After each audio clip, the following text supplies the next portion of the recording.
মুসলিমদের সংরক্ষণ নিয়ে চরম বিপাকে পড়েছেন ভারতের প্রধানমন্ত্রী নরেন্দ্র মোদী। নরেন্দ্র মোদী নেতৃত্বাধীন বিজেপি 240টি আসন পাওয়ায় চন্দ্রবাবু নাইডুর দল টিডিপি এবং নীতিশ কুমারের জেডিইউ এর সংমিশ্রণে এনডিএ দল নিয়ে সরকার গঠন করতে হচ্ছে নরেন্দ্র মোদীর। এদিকে চন্দ্রবাবু নাইডু নির্বাচনের সময় উল্লেখ করেছিলেন তাদের দল ক্ষমতায় এলে মুসলিমদের জন্য সংরক্ষণ দেওয়া হবে এবং মসজিদের ইমামদের একটি নির্দিষ্ট বেতন দেওয়া হবে। অপরদিকে বিজেপি বলেছিল ক্ষমতায় এলে মুসলিমদের সংরক্ষণ উঠিয়ে দেওয়া হবে। এই ধরনের মন্তব্যের পর দুটি দল একত্রিত হলেও চরম বিপাকে পড়েছেন নরেন্দ্র মোদী। নির্বাচনের সময় ভারতীয় হিন্দুদের বোকা বানিয়ে অবশেষে বিজেপি নিজের ক্ষমতা দখলের জন্য টিডিপির সাথে সরকার গঠন করতে চলেছে।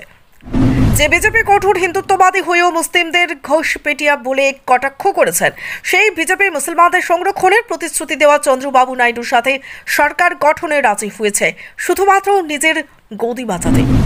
টিডিপি নেতা চন্দ্রবাবু নাইডু ঘোষণা দিয়েছেন যে মুসলমানদের জন্য চাকুরিতে 4% সংরক্ষণ দেওয়া হবে এবং মসজিদ মাদ্রাসার জন্য সরকারি সাহায্য প্রদান করা হবে, যার ফলে গায়ে আগুন লাগছে বিজেপির, কিন্তু কিছুই করার নেই।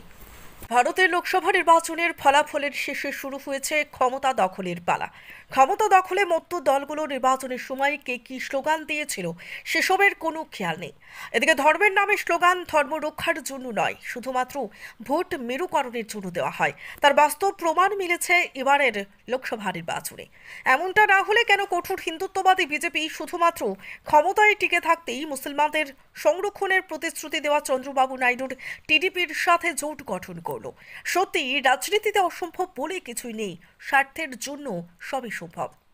প্রধানমন্ত্রী নরেন্দ্র মোদী নির্বাচনের সময় ভারতের মুসলিমদের অনেক কটূক্তি করেছিলেন। ঘোষপেটিয়া থেকে শুরু করে বাচ্চা জন্ম দেওয়ার মেশিন, এমন নোংরা ভাষা ব্যবহার করেছিলেন। ওনার লক্ষ্য ছিল শুধুমাত্র হিন্দু ভোটের মেরুকরণ করা।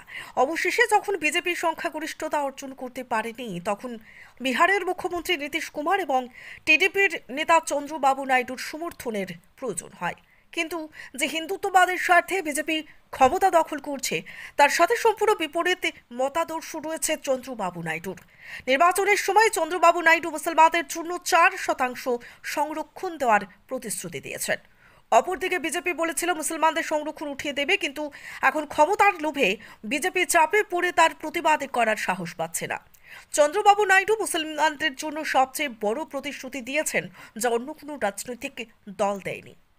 নরেন্দ্র মোদী এনডিএ বৈঠকে তার রাজ্যে মুসলিমদের 4% রিজার্ভেশন দেবেন বলে জানান তিনি। আরও জানান যে বিজেপি সংরক্ষণের বিরোধিতা করতে পারবে না, কারণ বিজেপির জোট ভেঙে খান খান হয়ে যাবে। 2024-এর লোকসভা এবং বিধানসভা নির্বাচনে অন্ধ্রপ্রদেশের চন্দ্রবাবু নাইডু যে প্রতিশ্রুতি দিয়েছিলেন, তার মধ্যে প্রথম এবং সবচেয়ে বড় প্রতিশ্রুতি হল সরকারি চাকুরিতে 4% মুসলিম সংরক্ষণের প্রতিশ্রুতি, যা ভারতের ইতিহাসে প্রথম। দ্বিতীয় প্রধান প্রতিশ্রুতি হল মুসলিম হজ যাত্রীদের হজে যাওয়ার জন্য সরকারিভাবে 1 লক্ষ টাকার সাহায্য প্রদান করা হবে। টিডিপির চন্দ্রবাবু নাইডুর মুসলমানদের জন্য তৃতীয় প্রধান প্রতিশ্রুতি 50 বছরের বেশি বয়সী মুসলমানদের পেনশন দেওয়া হবে, কারণ কল্যাণকামী রাষ্ট্রের দায়িত্ব হলো এখন সামাজিক ন্যায় বিচার প্রতিষ্ঠা করা। অপরদিকে যে সময় বিজেপি মুসলিমদের ওয়াকফ বোর্ডের সম্পত্তি নিজের সরকারি আওতায় নিয়ে যাওয়ার পরিকল্পনা রয়েছে, তখন চন্দ্রবাবু নাইডু প্রতিশ্রুতি দিয়েছেন যে প্রতিটি বড় শহরে ঈদগাহ এবং কবরস্থানের জন্য আলাদাভাবে জমি বরাদ্দ করা হবে। সেটি কম বড় সাহসের কথা নয়। শুধুমাত্র এখানেই শেষ নয়, তিনি পিছিয়ে পড়া মুসলমানদের মধ্যে সচেতনতা এবং শিক্ষা দীক্ষা বৃদ্ধির জন্য গুরুত্বপূর্ণ পদক্ষেপ নিয়েছেন। চন্দ্রবাবু নাইডু ঘোষণা করেছেন যে বিনা সুদে মুসলমানদের 5 লক্ষ টাকা ঋণ দেওয়া হবে, যাতে সে ব্যবসা করে নিজের পায়ে দাঁড়াতে পারে। এছাড়া 10,000 মসজিদের ইমামদের প্রত্যেককে 1 লক্ষ টাকা দেওয়া হবে। এসব শুনে যদিও বিজেপির গায়ে আগুন লাগছে, কিন্তু করার নেই কিছু, কারণ টিডিপির সমর্থন না পেলে তাদের সরকার যে কোনো সময় ভেঙে যেতে পারে। অপরদিকে এই বহুল আলোচিত নেতা চন্দ্রবাবু নাইডু ঘোষণা করেছেন যে শিক্ষিত বুদ্ধিজীবী ইমামদের সরকারি কাজে হিসেবে নিয়োগ করা হবে, যেখানে অসমের মুখ্যমন্ত্রী হিমন্ত বিশ্ব শর্মা মুসলিম বিবাহ আইন বাতিল করেছে, কাজী পদ হটানোর পরিকল্পনা গ্রহণ করেছেন। সেখানে নাইডুর এমন সহানুভূতি সত্যি প্রশংসনীয়।